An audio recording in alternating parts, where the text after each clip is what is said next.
Welcome back. It's Doug MPA. On my channel, I always say the journey of a man is you're going to get a job when you're 16, and then you're going to work until you're dead, guys. And hopefully, along the way, you get a highly valued skill, highly valued trade, highly valued education so you can make money and status to be able to live the life you want to live and support a family if you choose to have one. Women have so many different options, guys. They can be strong, independent. They can be housewives. They can be career women. They can work part time. They can choose to leave the workforce whenever they see fit. It's crazy, guys. Like this woman. I quit my job at Meta and traveled to Bali to find myself. But 2 months later, I moved back into my parents' house more confused than ever. We have another woman who had a good job and she decided to quit and find herself. So we're going to get into this story. Before I do that, like the video, subscribe, drop a comment. I'd really appreciate it. It shows you support me, what I'm doing over here. And let's get into this. It says, Simone Landis quit her job at Meta and traveled to Bali seeking a spiritual reset. A spiritual reset. Jesus ain't Christ. Landis said she felt more lost than ever during her 2-month vacation. She moved back into her childhood home and plans to stay for the foreseeable future. She says, my event planning job at Meta, because of course it's event planning, guys, was excited and kept me on my toes. But when the pandemic shut down, all in-person gatherings and my role was diminished to data analytics. I lost my passion for the job. Diminished to data analytics. Jesus ain't Christ. Sounds like data analytics is the type of lucrative career that you should have been going for in the first place. And she lost her passion for her job. How many times are we going to see articles or videos about women seeking their passion and having to love what they do and having to be happy at work, guys? My dissatisfaction was tempered by the hefty paycheck and job security, but after 2 years, I was desperately searching for more out of my career. In the fall of 2002, I quit my job and booked a flight to Bali in pursuit of my very own eat, pray, love experience. Yet I found myself feeling more lost and confused than ever, so I returned to the States and had to move back into my childhood home. I have no regrets about spending $5,000 on a trip to Bali. Oh my goodness! Jesus ain't Christ. But I wish I'd known I couldn't run away from my inner turmoil no matter how far I went. So $5,000 in 2 months, you guys. Wow. And no job to come back to.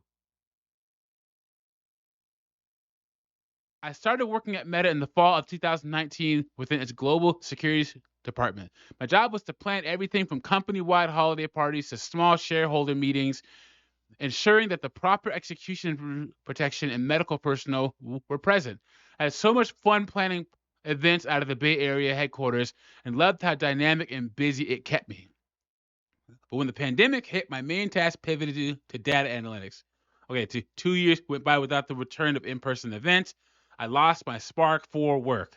My job turned into something entirely different than what I signed up for. I wasn't looking forward to my day-to-day tasks. I knew it was time to move on, but I was afraid to let go of a secure paycheck. See, that's one of the differences between men and women, guys. A guy would have jumped at the chance to be in a position in data analytics. A man would have saw this as an opportunity to move into a higher paying career field, maybe use his skills at Meta to catapult himself into getting jobs at other companies making more money. It would have been seen as an opportunity, not a hindrance. Women, man, I swear.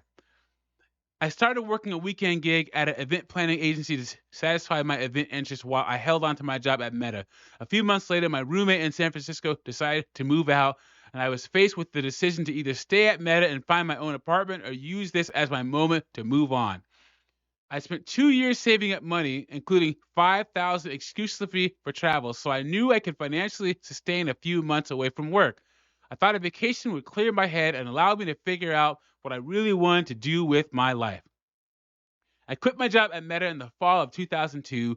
I didn't renew my lease and booked a 2-month trip to Bali. I decided on Bali because of its reputation as a healing, spiritual place with cultural traditions rooted in gratitude. I chose to do a yoga retreat because I'd been practicing for years and wanted to be surrounded by like-minded people. Well, if you listen to how she writes and how she talks, she sounds like the type of person that's been practicing yoga for a whole bunch of years, right, guys?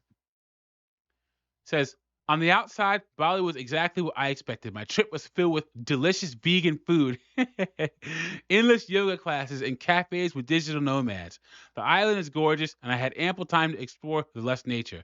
However, it was a lot more commercialized than I expected. Most of my immediate surroundings were westernized and catered exclusively to tourists and people like me who bought into the same Bali fantasy of a spiritual reset. I went I went in with these grand plans of creating social media travel content because, of course, she's a woman, meeting new friends and figuring out next steps for my career.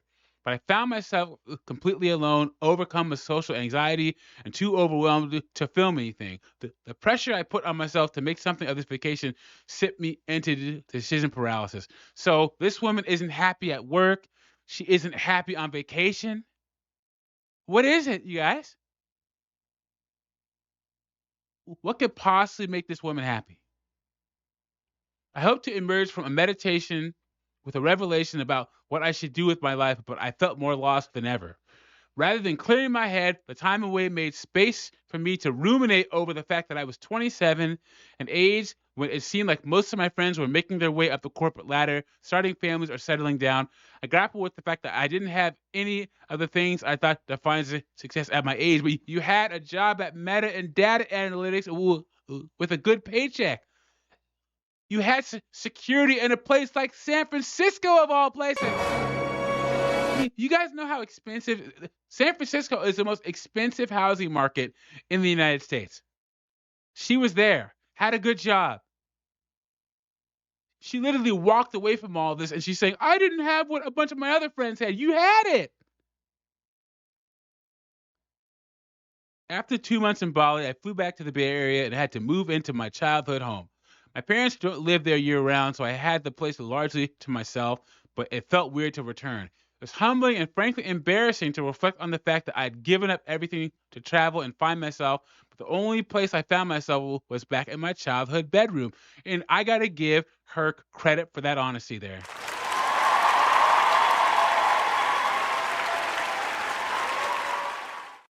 Because you had given. Who does this? 27 years old, just walked away from everything to find herself. Cost her $5,000 with no job to return to. It is embarrassing. But women can navigate through life just like this, guys. Men can't do this. And a man that was in this position when they were 27, what would we call them, guys? We call them a loser. When you think of a loser, you automatically picture a man living in his parents' basement. But what is the equivalent of a term for a loser for a woman, guys? There isn't one. Because society gives women the ability to be able to make these kind of stupid decisions and walk through life like this. Women get so much more leeway and grace in life than men do. He says, it forced me to look inward and rediscover what the little girl who once lived here wanted. I could run away, I could travel again, but I knew I'd always have to come back home to myself. I continued working part-time at the events company, and it reawakened my passion for events and in-person interactions. I stifled the social anxiety I struggled with in Bali and successfully advocated to my bosses for a promotion. Now I'm working more hours and taking on more responsibility and creative liberties. I'm also planning on getting my yoga teacher training because, of course, Jesus H. Christ. And using my event background to lead international yoga retreats. Who knows, maybe I'll even return to Bali to lead a yoga retreat.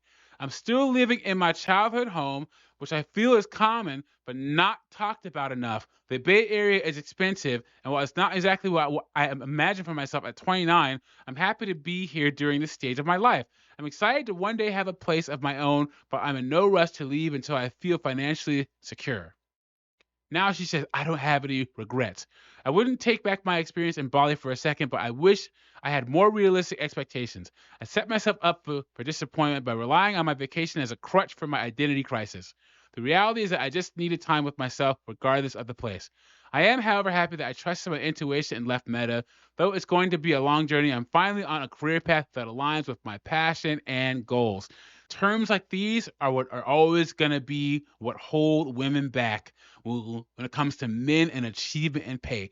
Passion. Men work jobs they hate every single day for years just to provide for a family. Women will not do it. This woman doesn't want to take a job that she doesn't want. She doesn't want to take a job that's too hard. She wants a job that's creative, blah, blah, blah, blah.